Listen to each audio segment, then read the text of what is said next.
No vídeo de hoje eu quero começar falando sobre as emoções do mercado financeiro, e esse conhecimento é interessante para qualquer classe de ativo, não apenas para o Bitcoin. Mas no Bitcoin isso fica muito claro, esses ciclos realmente ficam muito claros. Então, estou mostrando aqui na tela para vocês. Do lado esquerdo nós temos o período de maior risco e do lado direito o período de maior oportunidade. Então, falando aqui sobre esse ciclo, ele começa com otimismo, excitação, emoção e euforia. Seria o período de maior risco, quando o preço do ativo já está muito inflado.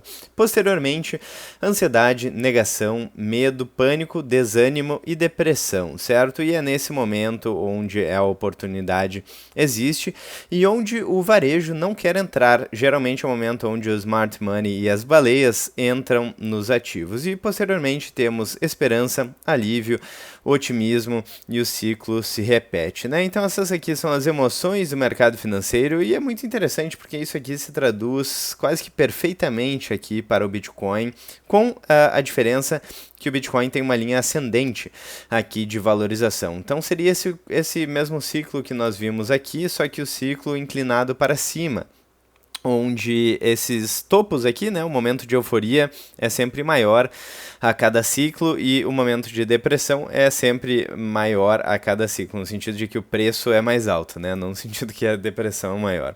Mas enfim, então é isso que está acontecendo com o Bitcoin já há bastante tempo. Nós temos historicamente esses ciclos de 4 anos no Bitcoin, tivemos uma máxima em 2013, outra em 2017, outra em 2021 e outra em 2025, e sempre depois dessa máxima, nós temos um período de correção que gira ali em torno de 70% a 80% de correção em dólar e um período que dura em torno de 12 meses para chegar no fundo e depois começar a se valorizar. Então é muito interessante como os ciclos se repetem, não existe nenhuma garantia que os ciclos vão continuar se repetindo, inclusive eu achei até curioso o fato dos ciclos estarem se repetindo agora, tá?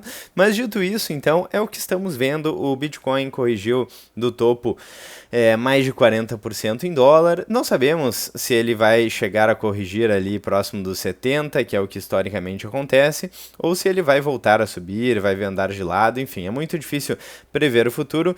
Por isso que nós sempre mencionamos que isso não é uma dica de investimentos, mas sabendo aí o histórico do Bitcoin e também o histórico de vários ativos cíclicos, a gente consegue ter mais uma noção de onde estamos no momento do ciclo atual. Então eu pergunto para vocês aí também, fiquem à vontade na seção dos comentários e me digam onde vocês acham que o Bitcoin está agora a 69 mil dólares. Observando esse gráfico, observando também o padrão de preço do Bitcoin, levando em consideração as correções passadas, onde estamos agora, né? Se a gente fizesse um deparo ali muito simples, talvez a gente estaria na fase de medo, ou talvez até pânico, né?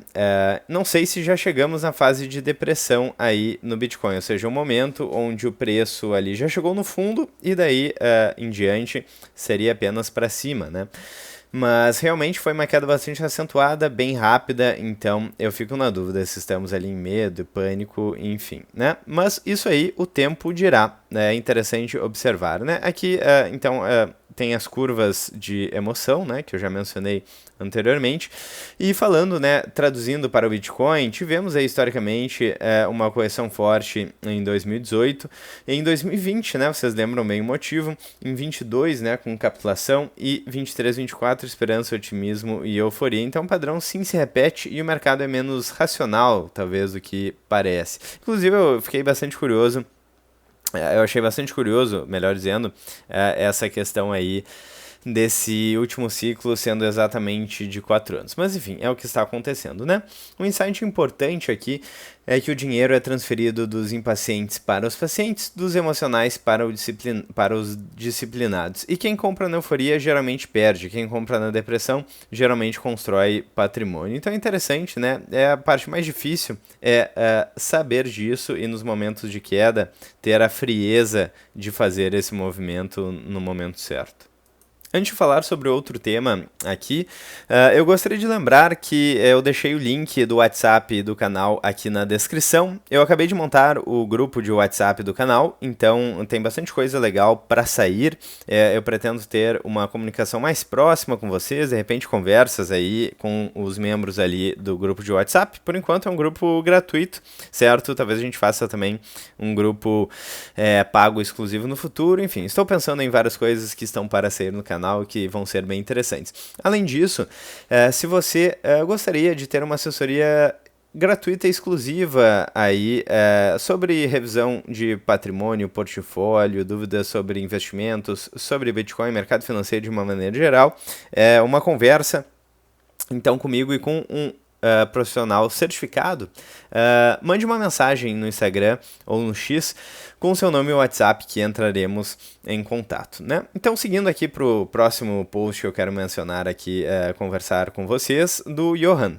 Então, ele diz o seguinte, abre aspas, né? O dólar vai acabar, a China vai dominar, né? E por que ele está mencionando isso? A gente vem observando o enfraquecimento do dólar recentemente, mas o enfraquecimento não é do dólar especificamente, é das moedas fiduciárias. Vou abrir aqui os gráficos para ficar mais fácil de entender, né? Então, enfim, aqui o preço do Bitcoin é 69 mil dólares no momento que gravamos esse vídeo, em reais 364 mil reais, e vamos dar uma olhada aqui nas moedas fiduciárias. As moedas fiduciárias estão colapsando ao longo do tempo. O dólar já perdeu mais de 97% do seu poder de compra desde 1913, criação do Banco Central dos Estados Unidos. Mas o problema não é apenas do dólar, no caso, né? O real já perdeu o poder de compra mais rápido do que o próprio dólar. Então é um problema geral que está acontecendo e que não é do dólar especificamente, é um problema das moedas fiduciárias. Além disso, a gente tem aqui, pena que está aparecendo aqui essa propaganda na frente da tela, aqui, desapareceu, né? A gente tem uma dívida dos Estados Unidos de mais de 38 trilhões de dólares, vem crescendo. Então, cada vez mais pessoas percebem que as moedas fiduciárias, na verdade, são um golpe aí, não tem como sustentar isso. Desde 71 não existe mais o lastro no ouro, e o lastro é agora na dívida, uma dívida crescente que provavelmente não será paga. E é um problema global. Só que países como China e Estados Unidos não querem depender única e exclusivamente do dólar, inclusive por questões geopolíticas. Então eles vão procurando alternativas e boa parte aí dos bancos centrais e grandes players acabaram migrando para o ouro nos últimos meses, nos últimos anos, melhor dizendo, né? Principalmente a China. Então a gente viu a valorização do ouro, o playbook de bancos centrais hoje em dia é basicamente, ou pelo menos eles possuem essa ideia, essa possibilidade, esse conhecimento acerca de comprar ouro nos seus balanços, mas não é um conhecimento tão aprofundado na compra de Bitcoin. Então, é um ativo muito novo ainda, mas a tese é muito parecida, que é a tese do colapso das moedas fiduciárias que está acontecendo em tempo real. Então, se uma parcela aí desse fluxo que está indo para o ouro migrar para o Bitcoin, a gente pode ver um movimento bastante significativo. Mas, bom, eu fiz todo esse paralelo para mostrar que o problema não é o dólar, o problema são as moedas fiduciárias, né? Então, seguindo aqui no post, a realidade é que a dívida dos Estados Unidos é um problema, sim. A China vai substituir o dólar? Não, porque o problema é um problema das moedas fiduciárias e não apenas do dólar. O yuan como reserva global faz sentido? Não. Então, 2,5% aí das reservas globais são yuan versus 59% do dólar. Então, enfim, aparentemente não existe nenhum indício de que isso poderia ser possível, né? A verdadeira revolução monetária não tem Great Wall nem Casa Branca.